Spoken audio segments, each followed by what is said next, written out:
As a overseas citizen of India, that is, you hold foreign passport and a OCI card, you will have to mandatory fill this e-arrival card when you come to India. There was a lot of confusion earlier, so I'm making this a separate video specifically for OCI. Now, if you are Indian citizen, you don't have to fill this because you still hold Indian passport.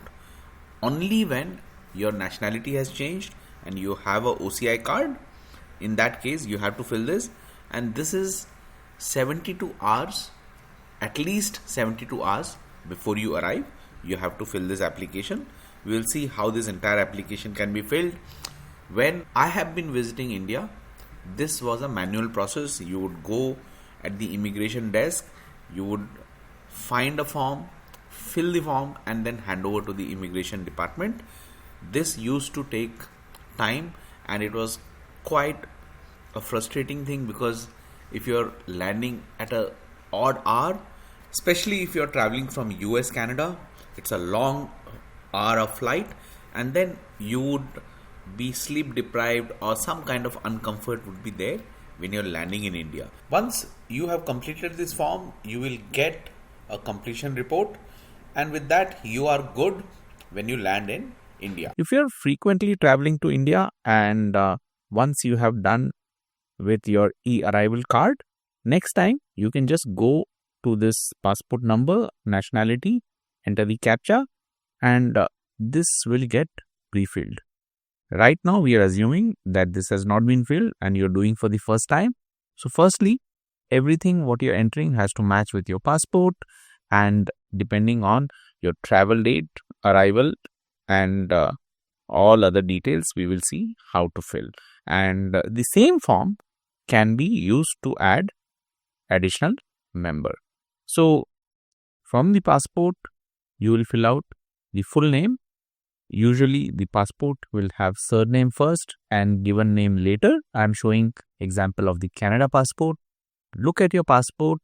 The first name will be entered first, followed by surname, and that completes the full name. Coming to nationality, pick the nationality. Here I am selecting Canada, and then you'll enter the passport number as it is in the passport. It is entered. Select the purpose from this drop down. Here you have all these options. So if you are tourist, you make a selection accordingly. Any one from this drop down you select based on your purpose. So I am selecting tourist. Coming to the arrival detail, here you see once you click here, this calendar opens, and today is October 2nd. You can see here 2nd, 3rd, 4th, 5th, 6th. 5 days window is open. That means you can fill this from your date of travel 5 days in advance, as you can see. So if you're traveling on 6th, you can fill as on 2nd of October. So once you select the date, and then you enter countries visited in last 6 days. If you have visited, you select the country, and if you have not visited any country, just select no country visited. Once this is done, enter the address in India. If you're going to stay in a hotel, look at the hotel booking details and enter the address as it is given in that form. Just make sure to add a PIN code like how I have shown here, and even if you're not mentioning the state, with this PIN code it gets identified, so no issues at all. However, if you can fill the entire address, it is much better. Once everything is filled, come to the state from the drop down. You can select the state where you're going, and then the district from the drop down. You see, like this you get.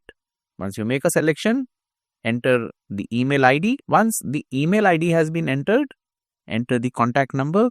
So here you'll have to select the country code from this drop down. You will have to slide this down. There is no other way to select. Once the country code has been selected, enter the mobile number. Once the mobile number has been entered, enter the emergency contact number.